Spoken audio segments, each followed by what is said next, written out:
ఇదే మన బెంగళూరులో ఉన్న విశ్వేశ్వరాయ మ్యూజియం. ఈ మ్యూజియంలో ఫన్కి ఫన్, నాలెడ్జ్ అన్నీ ఉంటాయి.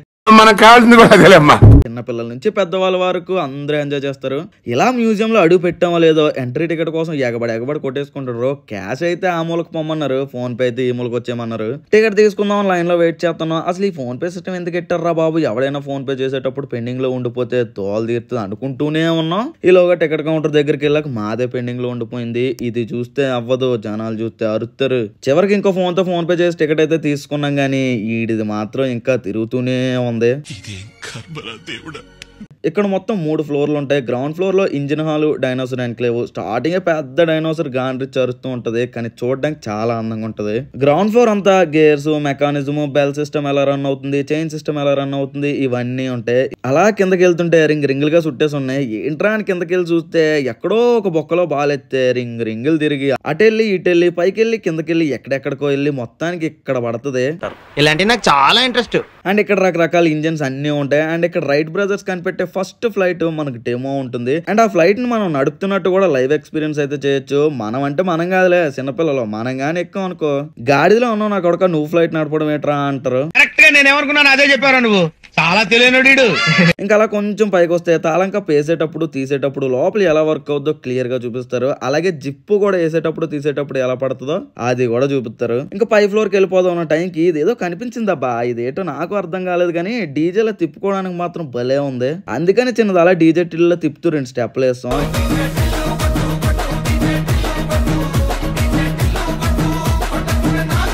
ఫస్ట్ ఫ్లోర్ కి వచ్చేసాం. ఈ ఫ్లోర్ అంతా ఫన్ ఉంటది, కానీ అందులో సైన్స్ కూడా ఉంటది. ఇదే ఇన్ఫినిటీ వెల్, నుయ్యి లాంటిది కానీ నుయ్యి కాదు. యాక్చువల్ గా లోపల మిర్రర్ ఉంటది. ఆ మిర్రర్ షాడో మిర్రర్ లోనే పడడం వల్ల మనకు అలా లోతుగా నుయ్యిలా అనిపిస్తుంది అనమాట. ఇందా నుంచి చూస్తున్నానబ్బా, వచ్చి పోయే వాళ్ళందరూ ఈ డొప్పుని సిదక బాధేస్తున్నారు. ఏటబ్బా ఇలా కొడుతున్నారా అని దాని దగ్గరికి వెళ్ళి చూస్తే ఈ డొప్పుని గట్టి కొట్టాం అనుకో, దాంట్లో వచ్చే గాలికి ఎదురుగా బొమ్మ మీద ఉన్న చెమ్కీలు కదిలితే దీన్నే ఎయిర్ కెనన్ అంటారు, ఎయిర్ బ్లాస్ట్ అని కూడా అంటారులే. మనం వెళ్ళి 2 దెబ్బలు వేసేసాం, చాలరా బాబానికి పక్క వచ్చేసాం. అది కానీ పగిలిపోయింది ఒక్కొక్కరు కొట్టినాడు కూడా. ఇది చూసారా, ఇదే విస్పరింగ్ డిష్. ఇటొకటి అటొకటి ఉంటది. ఈ చివరి మాట్లాడితే ఆ చివరి ఉన్న వాళ్ళకి వినబడుతుంది. యాక్చువల్గా ఇది ఎలా వర్క్ అవుతుంది అంటే, ఈ డిష్లు సేమ్ సైజు అండ్ 2 ఎదురుగా సమానంగా ఉండేలా ఫిక్స్ చేస్తారు. ఈ డిష్ పారాబోలిక్ షేప్ లో ఉండడం వల్ల మనం ఏదైనా సౌండ్ చేసాం అనుకో, ఆ సౌండ్ ఈ డిష్ కి తగిలి బౌన్స్ అయ్యి ఎదురుగా ఉన్న డిష్ కి ఈక్వల్ గా సౌండ్ అనేది ట్రావెల్ అవుతుంది. దాని వల్ల మనం ఇక్కడ మాట్లాడింది ఆ చివరి ఉన్న డిష్ దగ్గర ఉన్న వాళ్ళకి వినబడుతుంది అనమాట. ఇది చూసారా, ఈ డిలే వాయిస్ లో గానీ ఒక సైడ్ మనం అరిచి ఇంకో సైడ్ చెవి పెట్టాం అనుకో, మనం మాట్లాడే మాటలో గంటకెళ్తే అవతల వాళ్ళకి. మనుషులు అర్థం చేసుకునేందుకు ఇది మామూలు ప్రేమ కాదు.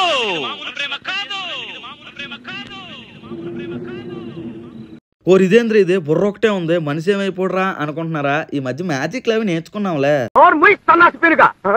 సరేలే, అసలు మ్యాటర్ ఏంటంటే బ్యాక్ సైడ్ నుంచి లోపలికి వెళ్ళి బొక్కలోంచి బుర్ర బయటకి వెడితే బయట చూసే వాళ్ళకి బుర్ర ఒకటే ఉన్నట్టు ఉంటది అనమాట. బేసిక్ గా ఈ ట్రిక్ చాలా మెజిషియన్స్ కూడా వాడతారు. ఇక సెకండ్ ఫ్లోర్ కి వచ్చేసాం. ఇది మొత్తం స్పేస్ టెక్నాలజీ. ఇది కూడా చాలా బాగుంటది. స్పేస్ లోకి వెళ్ళేటప్పుడు అక్కడ ఏ ఫుడ్ తింటారు, ఎలాంటి డ్రెస్ వేసుకుంటారు, అండ్ రాకెట్ అది లాంచ్ చేసే ప్లేస్ ఎలా ఉంటదని క్లియర్ గా డెమో కూడా ఉంటది.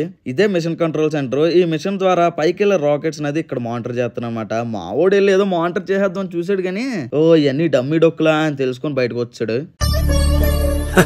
సరేలే, ఎన్నెన్నో అనుకుంటాం, అన్ని జరుగుతాయి ఏమిటి. ఇంకా అలా ముందుకెళ్తే రాకెట్స్, శాటిలైట్స్ ఇవన్నీ ఉంటాయి. అండ్ రాకెట్ కి సంబంధించిన స్టోరీ అంతా కూడా ఇక్కడ ఉంటుంది. ఇది అయిపోగానే దీని పక్కనే బయోటెక్నాలజీ ఉంటుందబ్బా, హైలైట్గా ఉంటుంది అనుకో. యాక్చువల్గా బేసిక్ ఇది బయాలజీ స్టూడెంట్స్కి పనికొస్తుంది, మనకు పెద్దగా ఏం పనికిరాదు. కాకపోతే అలాగే వచ్చాం కదా అని అలా ఒక రౌండ్ వేస్తాం. ఇక్కడ అన్నిటికంటే బాగా నచ్చింది ఏంటంటే ఈ బొమ్మే. చూడడానికి ఇది ఒక బొమ్మే, కానీ దీని ముందు ఒక ప్రాజెక్టర్ ఉండి దీని మీద డిఫరెంట్ ఫేస్ ఎక్స్పీరియన్స్ డిస్ప్లే చేయడం వల్ల ఆ బొమ్మ మనకి ఒక్కోసారి ఒక్కోలాగా అనిపిస్తుంది. ఒకసారి ఏడ్చినట్టు కనబడుతుంది, ఒకసారి నవ్వునట్టు కనబడుతుంది, ఒకసారి ఇదేంటి ఇప్పుడే ఒక అమ్మాయిని చూసాం కదా మరి ఈలోపు ఇంకో అమ్మాయిలా ఎలా మారిపోయిందా అనిపిస్తుంది. బాగుందనా, నిజం బాగుంది, బాగుందనా అంటే. ఇలా ఈ మ్యూజియం మొత్తంలో ఫన్కి ఫన్, నాలెడ్జ్ కూడా ఉంటుంది. బేసిక్గా నార్మల్గా మనందరికీ అయితే 85 రూపాయల ప్రైజ్. ఎవరైనా స్కూల్స్ నుంచి ఆర్గనైజేషన్స్ తరపు నుంచి వచ్చిన వాళ్ళకైతే కొంతమందికి ఫ్రీ ఉన్నాయి, కొంతమందికి 20 రూపాయల టికెట్.